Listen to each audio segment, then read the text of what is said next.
Most people don't realize they're living inside a promise. Not a spoken promise, not something written down, but a quiet agreement they made with themselves. I'll feel better when the raise comes through, when the debt is gone, when the house is bigger, when the title changes. Other people finally notice. It sounds reasonable, responsible even. After all, goals are good, ambition is good, progress is good. But here's the part nobody talks about. The relief you expect at the finish line rarely shows up the way you imagine it. You picture exhaling. You picture calm. You picture finally feeling settled. Instead, something strange happens. You get there, and your mind moves the line. It doesn't celebrate for long. It recalculates. Okay, good. But now what about the next level? And just like that, the satisfaction you were counting on evaporates. Psychologists sometimes call this the arrival fallacy, the belief that reaching a milestone will create lasting happiness. The word fallacy is important. It means mistake, miscalculation, faulty logic, because achievement doesn't deliver emotional completion. It delivers temporary stimulation, and stimulation fades. The brain adapts quickly. That promotion that felt life-changing on Monday becomes normal by Friday. The new car smell disappears. The applause quiets. The raise gets absorbed into new expenses. Your nervous system resets to baseline. So you aim higher. Not because you're greedy. Not because you're broken. But because you think the last win just wasn't big enough. Maybe the next one will be. This is how people spend decades in motion without ever feeling like they've arrived. It's not that ambition is wrong. Ambition can build beautiful things. It can lift families out of poverty. It can spark innovation. It can create art, companies, movements. The issue isn't striving. The issue is outsourcing your sense of enough to the next checkpoint. When enough lives in the future, peace becomes permanently postponed. You become a traveler chasing a horizon. No matter how far you walk, it keeps its distance. And here's the dangerous part. The system rewards you for it. You get praised for grinding, admired for hustling, celebrated for sacrificing sleep, relationships, presence. The world claps when you run hard. No one asks whether you feel whole, because from the outside, it looks like success. But internally, there's often a quiet anxiety underneath it all. What if I slow down? What if I'm not impressive enough? What if I stop climbing and disappear? So you keep climbing, even when you're tired, even when the view from the last summit didn't feel the way you thought it would. You tell yourself the discomfort is temporary, that once you secure the next milestone, you'll finally relax. But the pattern repeats. This isn't a motivation problem. It's a belief problem. You've been taught that happiness is earned through accumulation. That worth is measured in upgrades. That rest is something you deserve only after the final task is complete. But there is no final task. Life doesn't hand out a certificate that says, "You've done enough. You may now feel at peace." If your contentment depends on completion, and completion never arrives, what happens? You live in a constant state of almost there, almost satisfied, almost free, and years pass inside that almost. The tragedy isn't that people aim high. The tragedy is that they postpone living until they think they've earned the right to. What if the finish line was never meant to deliver happiness? What if it was only meant to test your stamina? And what if the relief you're chasing isn't waiting at the next milestone at all, but is available only when you stop believing you need another one? That's the illusion. And until you see it, you'll keep running.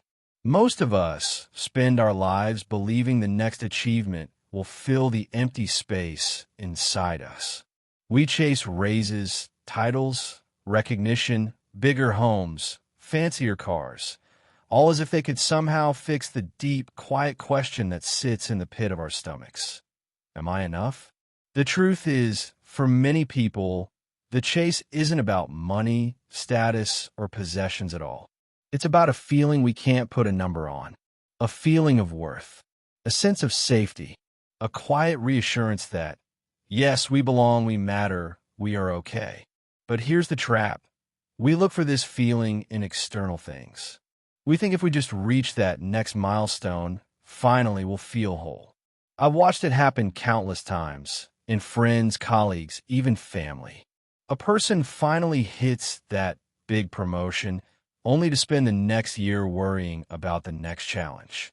Another pays off debt, only to discover a new set of bills, new fears, new stressors. We think satisfaction lives somewhere over the hill, but when we get there, the hill has moved. What this does is create a loop, a cycle of chasing and arriving, only to find that arrival never brings the calm we hoped for. It's like filling a bucket with water while it has a hole at the bottom. No matter how much you pour in, it never feels full. And it's exhausting. Years slip away. Opportunities for connection, presence, and genuine joy are often missed while we pursue what we imagine will finally complete us. Vacations are shortened, dinners are skipped, conversations are ignored, all in the service of some distant promise of relief. It's not laziness that keeps us trapped. It's belief. Belief that happiness and enoughness exist somewhere else, somewhere ahead. And so we chase, and chase, and chase. But there's a quiet revelation for those who notice it. You could have felt enough the whole time. The sense of wholeness, the permission to rest, the right to be content. It wasn't locked behind any door or paycheck. It wasn't earned by hard work or accolades. It was waiting inside you all along. This realization doesn't always come fast. For many, it arrives slowly, like a dawn creeping across the horizon after decades of night. You might finally notice it when you're tired of running, or when life forces you to slow down, or when you've seen enough of the chase in the eyes of others to recognize it in your own. And when it comes, it changes everything. Suddenly, the relentless forward motion loses its grip. The need to compare yourself to the person next door fades. The fear of missing out quiets. You begin to see that life doesn't need to be a race to feel meaningful. You start to understand that every achievement, every milestone, every next thing is optional, not mandatory. And the real freedom comes when you realize you don't need the next thing to feel okay. You don't need the trophy, the promotion, or the applause. You just need to allow yourself to be okay right now. That doesn't mean you stop striving. Ambition can still drive you to create, to build, to explore. But it shifts the focus. Instead of striving to fill a hole, you strive to live fully, to experience the journey, to be present in the moments you already have. It's a subtle but radical shift. The finish line is no longer a prison. It becomes a compass, a guide, not a master. You still move forward, but not because something is missing. You move forward because life is expansive and rich, not because you're running from a feeling you already possess. And in that moment, you realize something profound. You've been living in pursuit of an illusion, and the illusion itself has been your teacher. Once you see it clearly, the chase softens. You stop exhausting yourself for something that isn't real. And in the space that opens up, you finally discover a quiet, unshakable sense of enough. It's not waiting at the finish line. It's waiting inside you right now. Once you understand that the feeling of enough isn't out there in some external achievement, the next lesson becomes painfully simple. Being present matters more than providing. We've been taught that success equals provision. Give the house, the car, the vacations, the gifts, and love will follow. But life doesn't work that way. Giving without presence is empty. You can buy comfort, you can buy convenience, you can buy appearances, but you cannot buy connection. You cannot purchase attention, listening, or true intimacy. I've seen it in families, in marriages, in friendships.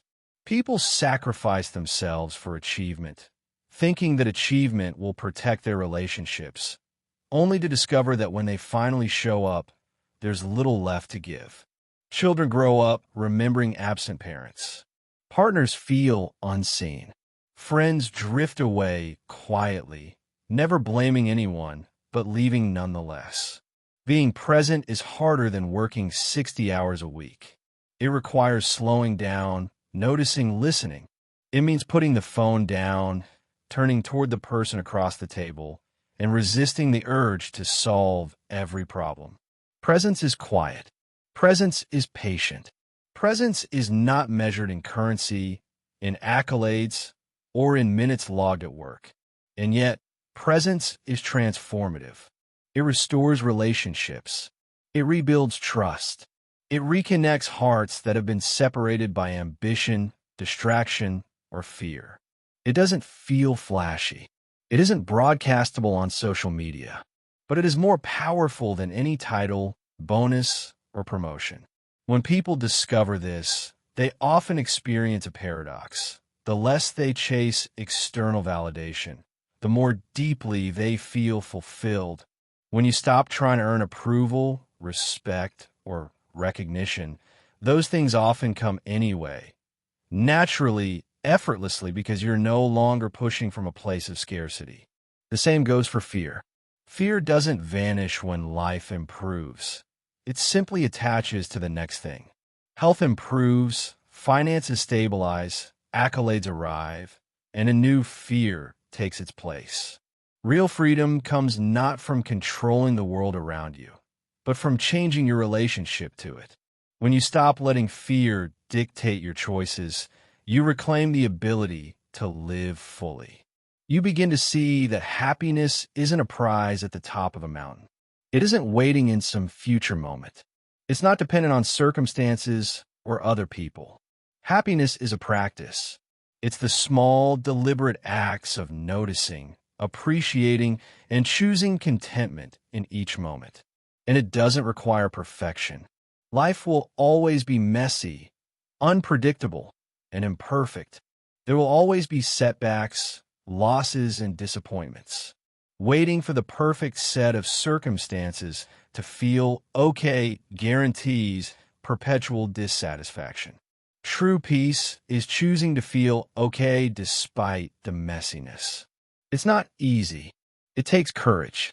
It takes attention. It takes patience with yourself. It may take years to unlearn the habits of a lifetime. The automatic chase for external validation, the need to prove worth through achievement, the belief that the next milestone will finally bring relief. But once the lesson sinks in, the transformation is profound. You stop running. You stop comparing. You stop measuring your value by someone else's yardstick. You simply begin to inhabit your own life, moment by moment, choice by choice. And in that inhabiting, something remarkable happens. The world no longer feels like a constant pressure. The finish lines lose their grip. Achievement becomes a tool, not a master. You begin to enjoy life itself, not the imagined satisfaction that follows. You start to understand the deepest paradox of fulfillment. You were enough all along. You just had to stop running long enough to notice it. And once you do, the quiet joy that has been hiding in plain sight begins to fill the spaces you once thought needed chasing.